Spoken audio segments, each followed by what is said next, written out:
guys, what's up? It's Jack and welcome back to another video. So in this one I wanted to talk about my expectations for the Black Ops Cold War beta as well as the realistic expectations of the beta without going too overboard. I saw a video of drifters and I'll get back into that in a little bit, but first I can't contain myself anymore. I got to talk about this. We have a sponsor. Believe it or not, we have a sponsor and I can't believe it. I'm really excited about it. So before we get into the nitty-gritty of this video, our first official word from our sponsor. Take it away. Hey, what is up, ladies and gents? It's been quite a while, hasn't it, since I've seen you and you've seen me, and we've kind of had this face-to-face, up and down, left and right interaction thing going on. But anyway, just wanted to let you know, in case you haven't noticed, in the background right now, Doom is being downloaded, or should I say, re-downloaded or reinstalled, or however else you want to say it, because I will be streaming it. I will be streaming it right here, so do me a favor and ding my dong. And yeah, that weirdo that was in the intro of this video and who's going to be in the last part of this video, do him a favor because he's too much of a pussy to ask. Follow him down in the link in the description below over on Twitch, because apparently when Call of Duty Black Ops Cold War or Cold Sore or whatever the hell you want to call it, Blue Balls, whatever, comes out, he is going to be full-on streaming that on Twitch. Granted, he likes it because, I don't know, he keeps on complaining, man. I mean, some people will say it's like Modern Warfare, or it's not like Modern Warfare. Who gives a fuck, man? Just stream the game. Sheesh. Quit complaining and bitching and stream the game. But anyway, yeah, follow him over on Twitch or whatnot, because he's going to be over there. And later on, as soon as this thing downloads, as you can see, I don't have the best download speed in the world. I will be live, and I will be streaming the campaign, because Doom Eternal comes out on October 1st on Game Pass. And I am very excited, and I can actually feel it right now. Excuse me, but I got to adjust my seat a little bit. I'm a little excited about that. So, but yeah, that's it. So yeah, back to this weirdo. Catch you guys on stream. Yeah, I know, right? Quite an unusual sponsor, but hey, a sponsor nonetheless, so that's exciting. All right, so let's get back on topic here, and that's the Black Ops Cold War beta expectations as well as leading up to release. And I just saw a video made by Drifter not too long ago, and quite frankly, it just goes to show that basically, I mean, he's a lot more tech savvy than I am, and he's a lot more knowledgeable in terms of how long things take to happen and all that kind of stuff. So it would be really unrealistic to expect an overhaul, a complete overhaul, or a really big overhaul from what we were presented at Alpha till Beta, and from Beta to release. Granted, if Treyarch actually plays their cards right, and if they actually continuously improve the game during its life cycle, that for me, and I think for the rest of the community, I think I speak for the rest of the community when I say that it's actually a big win for that, because with Modern Warfare we really didn't get that all that much in terms of the things that we asked for as a community.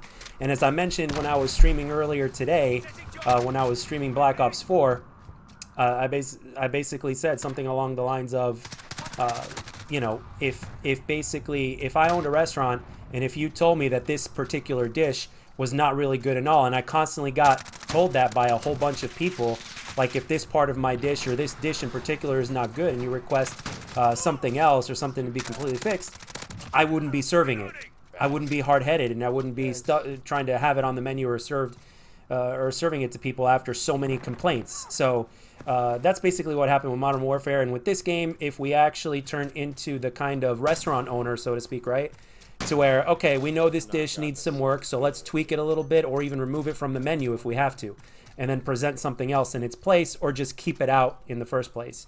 And that's something to expect during the game's life cycle, not before beta or during beta, and not from beta to release. But with that being said, there are still a minimal amount of things to expect, so I'm going to get into those. So the first thing, and this is obviously the most obvious thing, and that is nerf the snipers. It's already been said by one of the developers or whatnot that they purposely buffed the snipers to get some data or whatnot. I mean, again, I'm not as tech savvy as some of these guys, obviously, so I'm just going to take the word for it because I really don't know better. So I'm just going to say, okay, I'll give you that. I'm not as knowledgeable, so I'll take your word for it, right? And obviously, the snipers definitely need a nerf. When you have a weapon that is usually a long-range weapon that can ADS and have a faster sprint out time and kill people faster than any other gun in the game, let alone aim faster than any other gun in the game at the same time and get out of sprint faster than that, there's a serious problem. So one of my viewers on stream today was also, they play on Xbox, so they were asking me how the game was and stuff like that, and And the thing is, I said, don't worry, the snipers definitely have aim assist. I mean, everybody was pretty much as good as Pomage during the alpha or whatnot. Either with or without skill-based matchmaking, you know? So the thing is, like, everybody was pretty much like Pomage. So anyway, so nerfing the snipers would obviously be number one.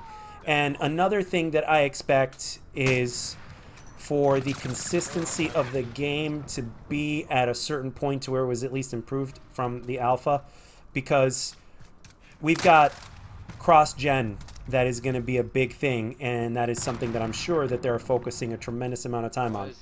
Cross-gen is huge, and it's going to be the very first time that it's ever been implemented for a Call of Duty.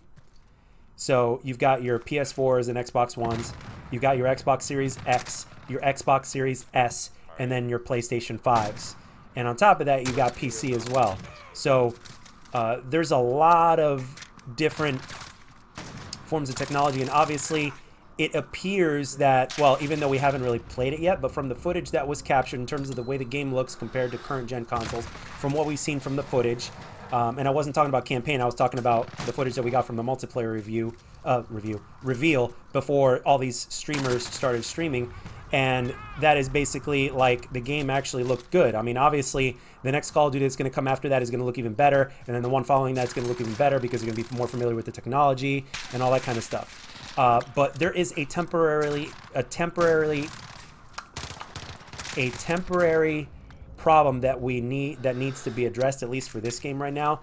And that is that the PS4, the current gen consoles, which a lot of us, let's face it, are not going to have, whether because we weren't lucky enough to get one on release or because we couldn't afford one, or whatever the deal is. It's been a crazy year, so a lot of us are not going to have the next gen consoles, which these games are going to, I believe, favor in terms of performance with the 120 frames per second and the overall stability, because the amount of horsepower that these new consoles are going to have.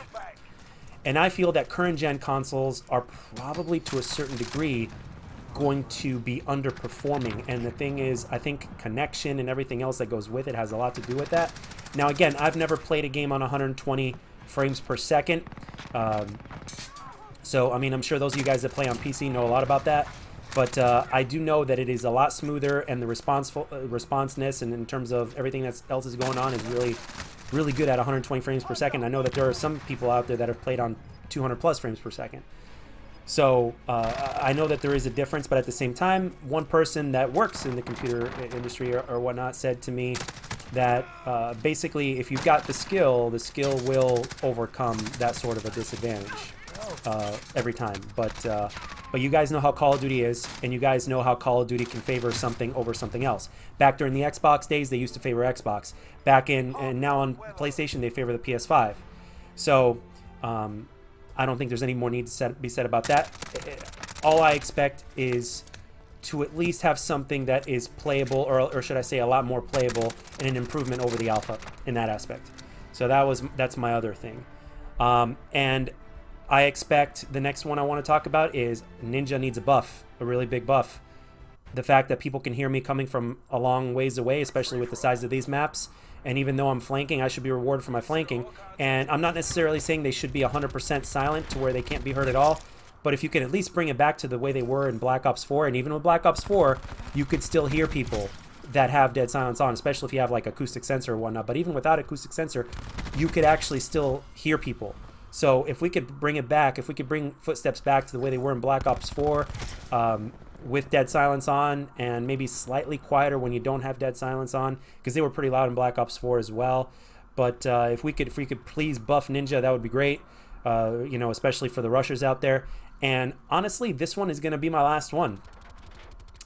Because again, we can't expect too much, but these pieces are very important. And the next one is the score streak system. As I've mentioned on Twitter and possibly in one of my previous videos, the fact that gun streaks and without dying, being on a consistent gun streak, is the only thing that amplifies your score to the degree that it does, with objective-based gameplay not even coming close to that amount of score that you get, is a problem, especially for a Treyarch game. Treyarch is really known to balance their objective-based gameplay with their kills. as well in terms of how many points you get. And usually objective-based gameplay is more rewarding than the kills themselves. Obviously, team deathmatch and free-for-all are a different story. But the thing is, I expect it to be a lot more balanced, so that way for those people that are not as capable, or for those people that just want to win more than anything else, that could care less about how well they're doing and how much they're slaying, for the people that want to get the win, which is ultimately the biggest thing when you play a game, right? You want to win, right? That's why you play. I mean, sure, you could play casually, even though this game is not really casual thanks to the SBMM. But the thing is that we need to be equally rewarding. Everything is about balance, and that includes the game itself. If something is off balance, I think if they can nerf guns and buff guns within a certain period of time, within a month period of time, or even a week's period of time in some cases, according to updates that we've gotten from Infinity Ward in the past, Treyarch in the past, and all that, I think this is very doable in terms of what they can do with this score, and change that up a little bit, and improve that to reward all aspects of gameplay, whether it's OBJ or whether it's slaying, or both combined would be even better. I think they could use some improvement on that in terms of the system. And of course, now that I just reminded myself of this, for the love of God, please tone down the skill-based matchmaking. People from pros, amateurs, you name it, the only ones that are not feeling the SBMM are the people that are like handicapped or below average players that are just getting their feet wet. Everybody else who's made your game popular in the first place, which is why it sells so well, the ones that are experienced for a few years in Call of Duty, that are even slightly above average in terms of skill, are feeling it. So Treyarch, Activision, please nerf skill-based matchmaking. It doesn't belong in pubs. Make a ranked playlist, and let's get this party started. So all this stuff, besides the ranked playlist, all this stuff could be done before beta, and I don't think it's unreasonable. So that's all I got for this one, guys. Let me know down in the comment section what you guys expect in terms of improvement from alpha to beta, and then from beta to release, and everything in between. Do you guys agree with what I'm saying? Do you guys disagree? What are your thoughts on this? Let me know down below, and hope you enjoyed it. This is Jack signing off.